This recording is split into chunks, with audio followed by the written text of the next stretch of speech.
কেমন নবী আমরা পাইলাম, কেমন নবীর উম্মত। নবীজি দুনিয়ার কোন সম্পদের চিন্তা কোনোদিন করেন নাই। চাইলেও তো নবীজি সারা আরবটাকে স্বর্ণ দ্বারা আল্লাহ দিয়ে দিতেন, ঠিক কিনা?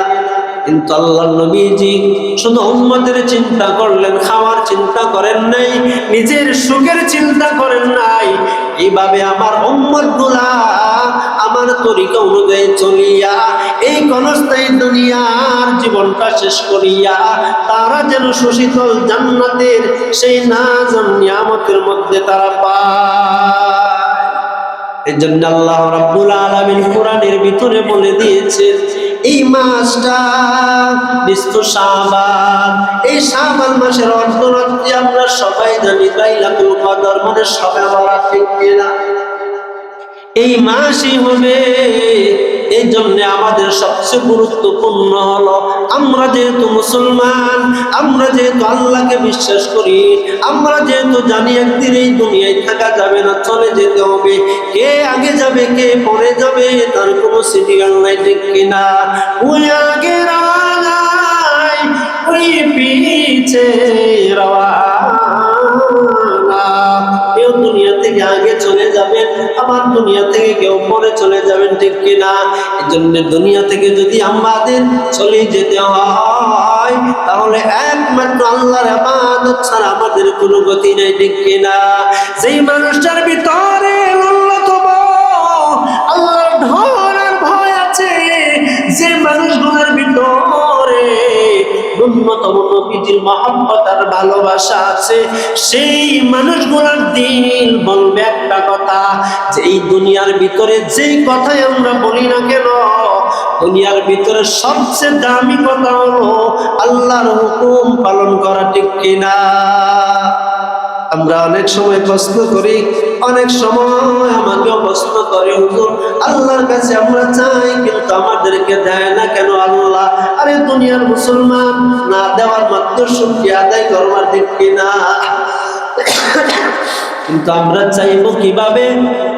চাওয়ার মতো তো আমরা চাই না। শায়ের বলেছেন, হর গরিবো দেনে তো তৈয়ার है, हर गरीबो देने तो तैयार है, जो न संगे उससे तू बेजार है। अल्लाह अल्लाह क्या मुबारक नाम है, अल्लाह अल्लाह आशिकों का काम है। शायर बोलतेছেন, हर गरीबो देने तो तैयार है। আল্লাহ রাব্বুল আলামিন সদা সর্বদা বান্দাদেরকে দেওয়ার জন্য প্রস্তুত যারা চায়, जो न चाहे उससे तू बेजार है। শায়ের বলেছেন, যেই বান্দাটা আমি আল্লাহর কাছে চাইবে না, সেই বান্দার উপর আমি আল্লাহ নারাজ হই, ঠিক কিনা?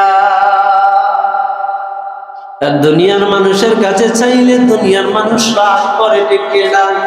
কিন্তু মূল কথা হলো, যা চাইবো একমাত্র আল্লাহর কাছে আমরা চাইবো। আজকে থেকে নিয়ত করে নেন, নারী আর পুরুষ সবাই নিয়ত করে নেন, আল্লাহ এই মাসটাকে যেন আল্লাহ তুমি আমাদেরকে আমলের মধ্যে আমাদেরকে পরিচালনা করাও।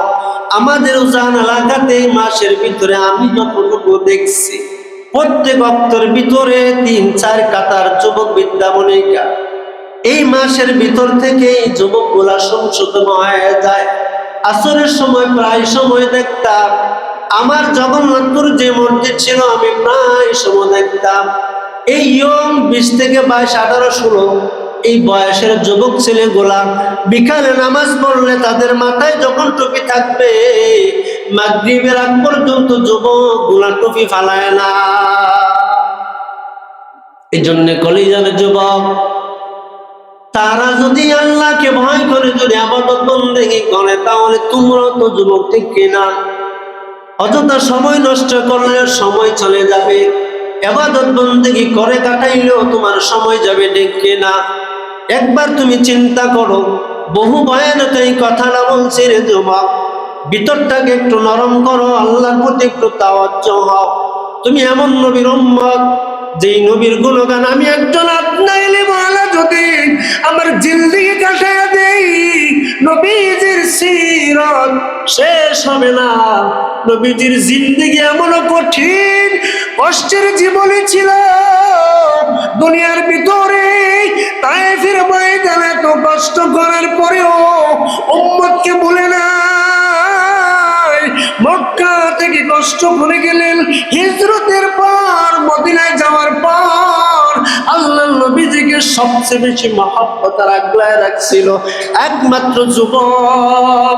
একদিন যখন নবীজি দেখলেন সেই আমার কাছে আমার আল্লাহকে এক বলে স্বীকার করলো, তারা ভিতরে যখন মুনাফিকে চলে আসলো, আল্লাহ নবীজি বিশাল দূর একটা গুহায় চলে গেছে।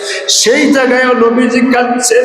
একটা কথা চিন্তা করলে, দুনিয়া ক্ষণিকের জন্য আল্লাহ আমাকে যেই কারণে পাঠাইলো, আখিরি বয়ানে বিদায় হজ্জের ভাষণে আল্লাহ নবীজির উপর যখন একটা আয়াত নাযিল হয়েছিল, সে আয়াত দিয়ে ঘোষণা হয়ে গেল নবীজি আর দুনিয়ায় থাকবে না।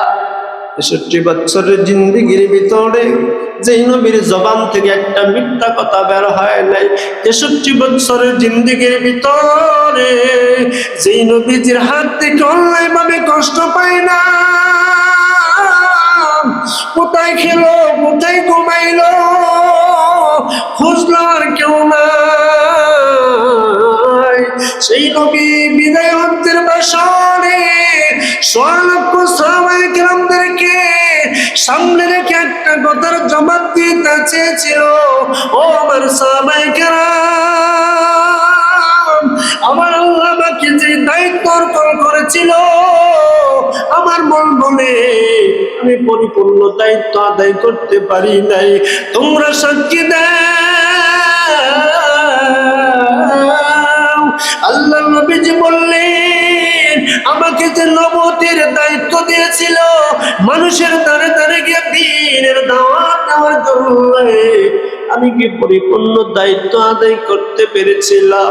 ৬ লক্ষ সাহাবায়ে কেরাম প্রশ্ন শোনার পরে ভিতরে পানি নেই। নবী গো, এই জিন্দেগিতে আরাম আয়েশের চিন্তা আপনি করেন নাই, রাজপ্রাসাদের চিন্তা করেন নাই, কোথায় ঘুমাইলেন কোথায় খাইলেন নবী গো চিন্তা করেন নাই, ৭ দিন পর্যন্ত পাথর পেতেছিলেন নবী গো, কোনো অভিযোগ নাই, একমাত্র দিনের জন্য আমরা ৬ লক্ষ সাহাবায়ে কেরাম স্বীকার করলাম, আল্লাহ যেভাবে আপনাকে দায়িত্ব অর্পণ করে দুনিয়াতে প্রেরণ করেছিলেন, আপনি পরিপূর্ণ দায়িত্ব আপনি আদায় করতে পারলেন। কেন এই স্বীকারোক্তি দিলেন? কেন এই স্বীকারোক্তি নিলেন? একটাই কারণ, কোন ক্ষেত্রে যদি আমার আল্লাহ নবীকে জিজ্ঞাসা করে ফেলেন, ওই সময় বলবেন, মালিক আমার ৬ লক্ষ সাহাবায়ে কেরাম হলো, তাদেরকে আপনি জিজ্ঞাসা করিয়া নেন। কিন্তু আমরা কত বড় কপাল পোড়া ও যুবক, কত নামাজ আমরা ছাড়ি, আমাদের জবাব দিয়ে তার চিন্তা করি না, ঠিক কিনা? ও মুরব্বী বাবা, কোথায় থাকেন, কোথায় জীবনটা কাটাইতেছেন, কোন হালতে জীবন কাটাইতেছেন, কিভাবে আপনি নবীর সামনে দাঁড়াইবেন, আল্লাহর সামনে দাঁড়াইবেন? যদি জিজ্ঞেস করে চুল দাড়ি পেকে সাদা হয়ে গিয়েছিল, ওই সময় মসজিদের এরিয়া ছাড়া অন্য কোথাও দেখার প্রয়োজন ছিল না, মসজিদের কোনা ছাড়া তোমাকে অন্য জায়গায় যাওয়ার প্রয়োজন ছিল না, কোথায় জীবন কাটাইলা?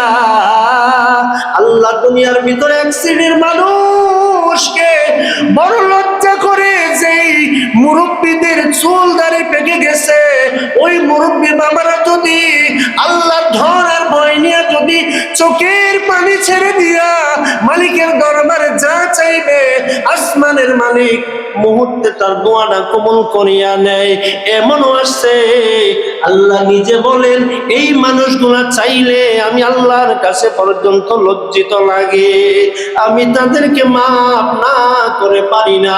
কিন্তু আজকে আমরা এমন সাইজের মুরব্বী হইলাম, ইমাম সাহেব নামাজ পড়াইয়া মরে গেল, বাবার বয়সীরা হাত কইরা সিরিয়াল, ঠিক কিনা? কষ্ট লাগে। এই জন্য আপনাদের কাছে আমার আকুল আবেদন, আমি কিছু পাবোই সত্যি কথাগুলা বলি, একটাই কারণে, আপনার কারণে যদি নবী কষ্ট, আপনার কারণে যদি আল্লাহর কাছে নবীজি যদি জবাবদিহি করা লাগে, এই জন্যে আমার একটু কষ্ট লাগে, কারণ আমি নবীজির মহব্বত আর ভালোবাসা কলিজায় ধরা।